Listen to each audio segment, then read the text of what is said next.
monthly cash flow now is up to 17k. Is that a month? Yep. And it's about. You're surprised.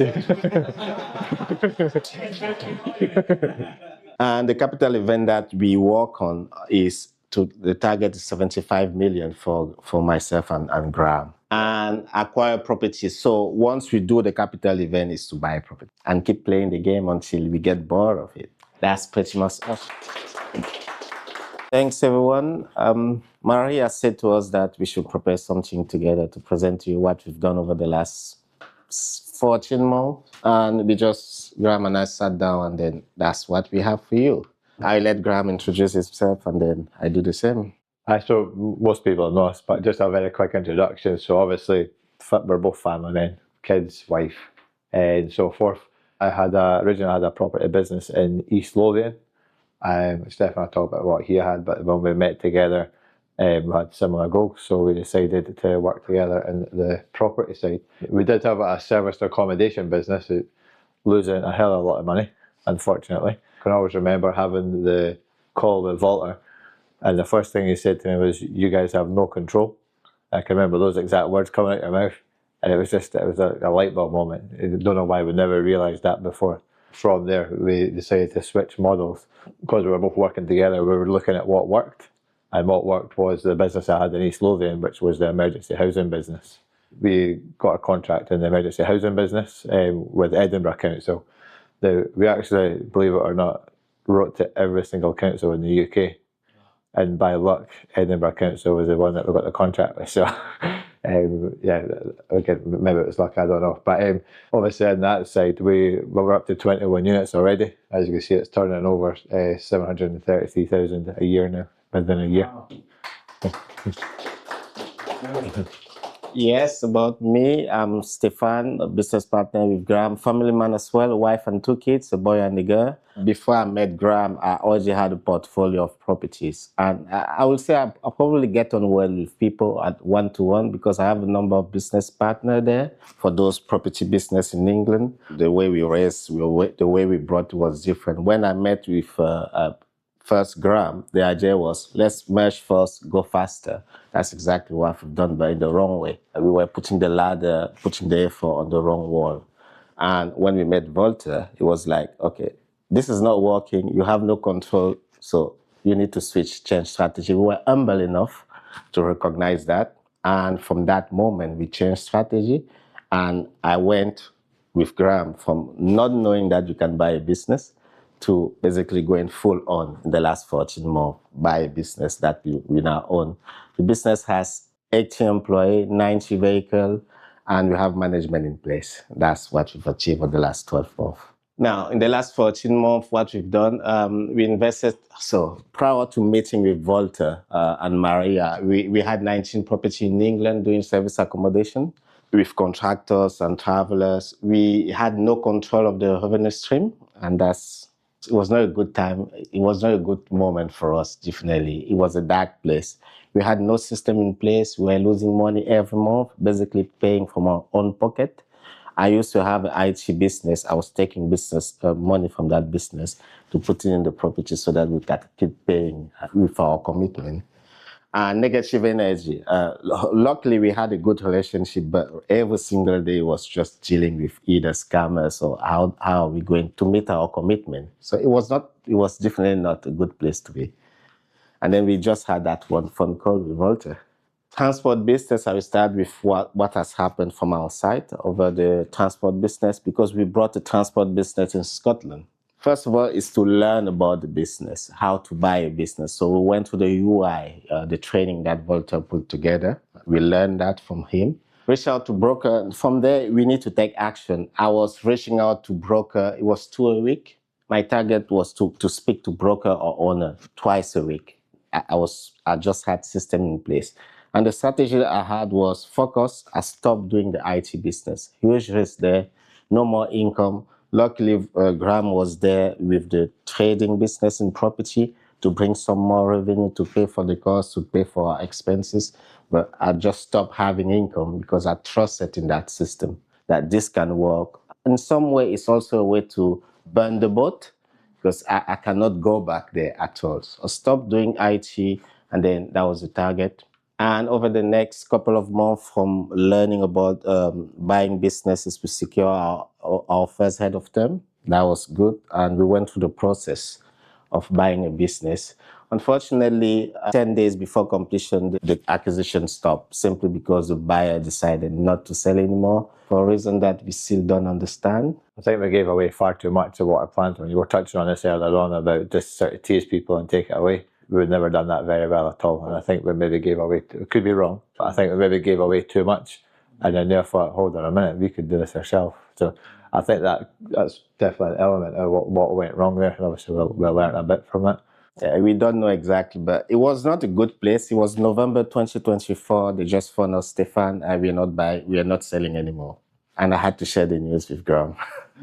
Okay, the following month, that was in December 2024, one broker that reached out to us in July, August. But when I reached out to him I was interested in the transport business, he said, we already have a buyer, the process is going well. And then I just let it go. And then in December, I reached out saying, are you still interested? Because that person cannot buy anymore. And it was a good time for me. I still have that energy of, okay, it didn't work, but we had energy. I believe that we could still achieve that. We just went on with the process. We put the offer, and after a 6-month process of due diligence, for me, it was very far too lengthy because it was back and forth, broker, solicitor, corporate finance broker, very intense and nerve-wracking, but it's worth it. So we completed the acquisition. And actually, it's not the 17th, I missed it. It was the 10th of July 2025, we inherited. So what the business has from day one, we have 4 years of recurring income. This day is guaranteed. It's mainstream, it's what they call mainstream school contract. So this is with school in the region. 70 employees at the time because we increased that over the last 3 months, and Exika, and again, we increased that over the last 3 months. And there was a taxi, a BMW taxi that Graham and I are using to go along. Taxi. Okay, Graham. Yeah, so again, while he was doing all that, I was still focusing on the property side. I spoke about earlier on about we had no control over the business, and we decided we were going to change. Again, looked at what was working, so we discussed that. We decided to go ahead with the East Lothian model. We actually reached out to all councils. I've stayed in Scotland there. We did actually do it across the whole of the UK. Yeah, there was people like John O'Groats kind of direction that were wanting to speak to us and stuff, and we decided, well, we got this contract with Edinburgh. It's on our bloody doorstep. Let's not make things complicated. So again, we negotiated a spot purchase deal. So just to explain what that means is they wanted to trial us first. I think is the longest shot of it. So they trialed us, and the issue with the spot purchase deal was when a property is empty, they weren't paying. And then you were probably talking about 40 days after the property was used before you were getting paid for it. Setting up and scaling to begin with was quite difficult because we weren't getting any money for the first 40 days. And if the property lay empty for 2 weeks before they put someone in, we also weren't getting paid for that. So the worst property was 3 months with no income. We got quite a few properties in there, and then we went back to them to negotiate a deal through Public Contract Scotland. So it was a tendered, the tender process that you go through in Scotland to get a contract with the council. And then we negotiated a deal for 30 with that. We told them we were keeping the same rates. They wanted us to drop the rates because they said we were going to guarantee income when the properties are empty and stuff. I tell them I'm doing it for the same rates. This is why Graham is very good at negotiating. So he's in front there, and then eventually we negotiated it. We kept it the same rates that we had, which was a better contract for us because, like I say, if the property is empty, don't care, we're getting paid for it anyway. And also the difference with that is we tell them when the property goes live rather than them finding someone that goes live when they find someone. So if we say we're going to set this property up and it's going to be ready for Friday, it puts a bit of pressure on us to make sure the guys have got it ready for Friday, but we're getting paid for Friday, whether they've got something to pin it or not. So a much better deal. That was obviously a 4-year contract. Strangely enough, the way that Edinburgh Council works is they'll tell you that we've got 30 properties, this is how much I think it's going to cost, and they put that money aside. So that, I mean, they put this money aside, which is allocated to our business, and then when we get a property, they take from that pot and then pay us from that pot, kind of thing. I haven't got down here, so yeah, but I was just going in there. Systemising the property business. So obviously following the steps on the Ultimate Investor Programme, we systemised the business from start to finish, basically. So we're actually testing the systems again. We've hired a new person who started at the beginning of this week, and I've chucked him at a deep end because we're down here today and tomorrow, so he's running the business for us, doing the maintenance and all that sort of stuff. And also recruiting the VA to do the low value tasks. It was a no-brainer, like when the more and more we thought about it. So we've got a VA that's doing, they're going to start doing bookkeeping for us, but they're doing all the preparing the invoices, the profit and loss sheet and all that sort of stuff as well. So he's slowing business supplying properties today. So again, that's just going back to what we had done. So negotiated the 4-year contract. Yeah, so it's 4 years and then the target is 30 properties. Now, the implementation, what we've done since we brought the business, what we've done so far, we acquired the business on the 10th of July 2025. The first thing was, so it's implementation from the acquisition, also post-acquisition. From the moment that we learned about how to buy a business, what we've done is obviously passing through the business broker wall, I would call them. And the plan was to fail as quickly as possible. So from the learning, I was just adjusting as we learned. So failing quickly was a strategy. Following on the process with rejected offer, I think this also, I keep doing that as we speak. If I didn't reach out to the first broker of the transport business in July, I don't think you would have come back to me in December. So it's important to put offer even if you know that you will get rejected. Actually, you are expecting them to reject so that you are not offering too much. Follow the process of the ultimate investor. That's very important. The step-by-step, step one, put the offer, due diligence, and then solicitor. Actually, just follow the process. It's important. Deal flow is important as well because when you only have one deal, you are desperate. And as part of the team that we are building, we have people sourcing business for us. We have people helping us with due diligence. We have an accountant. It's important to grow the team and to keep having deals coming our way. So every week we have conversation with business owner, and it's helping us actually. When we speak to them, we know we have an option. For them, they have to sell, but for us, it's an option. Being teachable, I think this helped us a lot because I'm pretty sure Volta and Maria will know I keep coming to them and they say something and I'll show them what I've done. Always, even if it's revolting, I'll show them. I'll still do something and come back. And I'm happy for Volta or Maria to say, oh, you should have done this. I just need to keep taking action. That's what I mean by being teachable. And also listening to the expert, I call them the expert. We have solicitor, corporate finance broker. I just say what they ask me to do. And having a business partner to complement each other, definitely. Graham and I, we work well together. We will not necessarily agree 100% on idea, but we respect each other enough to understand that what Graham says there is for the best of both of us. And again, it's different, his way of seeing things than mine, and that's fine, but we always complement each other. And ultimately, I think we are grown up enough to know that it's for the best of both of us. Yeah. So going back to the results, obviously I spoke earlier about this contract for 30 properties, and the good thing about that is guaranteed income. So we've got that fully systemising the property business, so it runs by itself. We're hiring a full-time employee, part-time VA, part-time bookkeeper as well, which is a VA bookkeeper. Securing the 21 rent-to-rent deals in 14 months. So we spoke about the challenges at the beginning, but we got through that quite well. And then monthly cash flow now is up to 17k. Is that a month? Yep. And then it's about, you're surprised.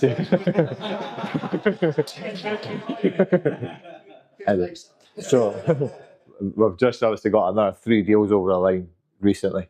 These are not obviously exact, slightly more, but just to round numbers, 20k. Well, I know more about that side, he knows more about the business. But yeah, so that's what we're up to at the moment. Okay, the result in the transport business so far, we have, as soon as we acquired the business in July, actually before the acquisition, we were already speaking with the previous owner in terms of strategy, what we want to do next. His prior strategy was to be, if you put yourself in his shoes, he's got enough money in the business for his lifestyle. So he wasn't pushing for much at all. And he has the money, he has the cash, whatever. So he wasn't actually tending for more business. So we said to him, we have a different strategy. We know you have the 4-year mainframe contract, but Graham and I, we want more. From the moment we secured the business, we went for a 2-year ASN contract, additional support contract. where you basically support people with additional need, with wheelchair vehicle. It's additional support needs. It's basically for people that need help to get to school, not just picked up and dropped off. So we need wheelchair accessible vehicles and things like that. So, and then they also need people to physically take them in and out of the schools as well. So we've got escorts that help them with that as well. So a bit more involved with it. But So we secured that straight away. That was in July. And what he achieved without us, he was roughly making 300K per year in that space. But that contract ended when we acquired it. With our new strategy, we have secured 480 worth of contract over the next 12 months, over the next per year, but over the next 2 years. So this is guaranteed as well.